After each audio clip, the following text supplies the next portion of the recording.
itu juga membawa Al-Quran. Jadi bagi orang yang haid diharamkan untuk menjalankan 8 perkara. Yang pertama, as-sholatu, pertama dalam sholat, baik sholat fardu ataupun sholat sunnah. Begitu juga sujud syukur. Sujud syukur itu sujud ketika mendapatkan nikmat, mendapatkan kenikmatan. Ketika mendapatkan kenikmatan, maka disunahkan untuk sujud syukur. Sujud syukur pun juga harus dalam keadaan suci, baik suci dari hadas kecil ataupun suci dari hadas besar, dan juga harus menutup aurat. Jadi kalau sujud syukur memakai celana pendek, ini belum menetapi daripada syarat daripada sujud syukur. Jadi harus dalam keadaan suci dan juga harus dalam keadaan menutupi aurat. Lah bagi wanita yang sedang haid gak boleh sujud syukur, begitu juga sujud tilawah. Sujud tilawah itu sujud ketika membaca ayat-ayat sajdah ataupun mendengar ada orang yang membaca ayat sajdah. Ini pun bagi wanita yang sedang haid ini tidak diperbolehkan. Yang kedua adalah as-shaum, was-shaumu, dan puasa. Jadi wanita yang sedang haid diharamkan berpuasa, baik puasa wajib ataupun puasa sunnah. Jadi kalau sedang puasa, misalnya kurang 5 menit, kurang 3 menit keluar darah, berarti puasanya ini batal. Walaupun kurang 1 menit, maghrib kurang 1 menit ternyata mengeluarkan darah, ini puasanya harus diobok ketika puasanya itu adalah puasa wajib, puasa Ramadan misalnya. Dengan hanya 1 menit gak apa-apa, gak boleh. Walaupun kurang 1 menit ketika mengeluarkan darah haid, maka puasa wanita tersebut wajib untuk diobok. Walaupun 2 detik ya Pak. Ya, walaupun kurang sedikit, makanya harus tepat maghribnya. Kemudian wa qiraatul Quran, dan wanita yang haid ini juga diharamkan membaca Al-Quran. Bagaimana dengan wanita hafizah untuk menjaga hafalannya? Bagi wanita yang sedang menghafal Al-Quran, maka ketika membaca Al-Quran supaya diniati sedang berzikir. Ini solusinya bagi wanita haid yang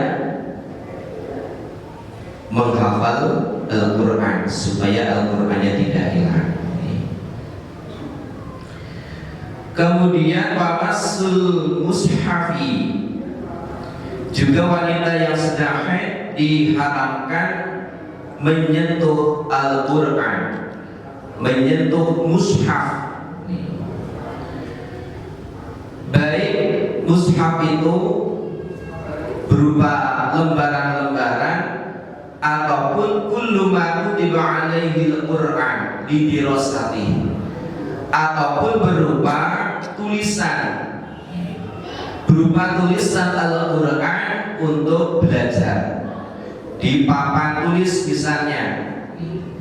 ketika sedang haid ini nggak boleh memegangnya, walaupun bukan berupa Al-Quran, bukan berupa Al-Quran yang berupa buku ataupun berupa lembaran. Wahamluhu, begitu juga membawanya, membawa Al-Quran, kecuali wanita tersebut khawatir misalnya terjadi kebakaran, terjadi banjir, takut terjatuh ke tangan orang kafir misalnya, maka karena darurat maka diperbolehkan untuk dibawa. Karena kalau nggak dibawa akan terbakar. Walaupun dalam keadaan haid boleh untuk dibawa supaya diselamatkan. Kemudian wadukhulul masjid lil haid in khofatal nisahu. Yang kelima adalah haram masuk masjid apabila wanita yang haid tersebut khawatir akan mengotori masjid. Jadi kalau khawatir nanti darahnya akan tercecer di masjid, maka wanita yang haid ini tidak diperbolehkan masuk ke dalam masjid. Tapi kalau nggak khawatir, karena zaman sekarang sudah canggih, ada softtek yang tebal, ya tidak apa-apa. Begitu juga madrasah. Kalau madrasah itu tidak apa-apa masuk ke madrasah, ke pesantren misalnya, sekolah gitu ya. Nah, sekolah. Jadi yang haram adalah masjid. Jadi beda dengan musola. Yang keenam adalah at-tawaf.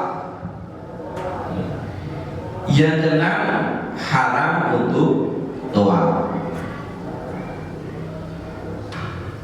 Yang ketujuh adalah al-wa'u, bersetubuh hubungan suami istri. Jadi ketika sedang haid ini tidak diperkenankan untuk berhubungan suami istri. Dalam sebuah keterangan, kalau ada wanita sedang haid, hubungan suami istri ini, anaknya ini akan terkena penyakit. Makanya harus ditahan ketika istrinya itu sedang haid. Begitu juga wal istimta' bima baina surati wa rukbah.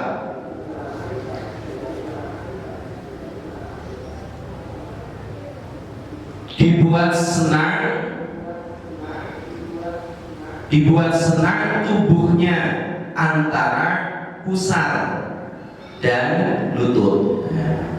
Jadi bersenang-senang antara pusar dan lutut ketika wanita sedang haid, istri sedang haid, ini enggak boleh. Jadi harus ditahan. Kalau selain itu boleh-boleh saja, wajahnya boleh, tangannya boleh, telapak kakinya boleh. Jadi yang nggak boleh itu ma baina surah barubah, di antara pusar dan lutut. Nah, itu kawasan itu ketika sedang haid ini dilarang bagi suami untuk bersenang-senang ini. Kemudian bagaimana dengan rambut wanita ketika sedang haid? Ketika rontok ini bagaimana? Apakah ini harus dibasuh ini? Ternyata kalau kita lihat dari beberapa literatur fikih di dalam kitab Al-Bajuri, kalau rambut yang jatuh ketika dia sedang haid ataupun nifas ini tidak wajib untuk dibasuh. Ataupun kuku, ada kuku misalnya terkelupas ketika wanita sedang haid, ini pun tidak wajib untuk dibasuh, tapi supaya dikubur, karena rambut wanita, kuku wanita ini termasuk aurat.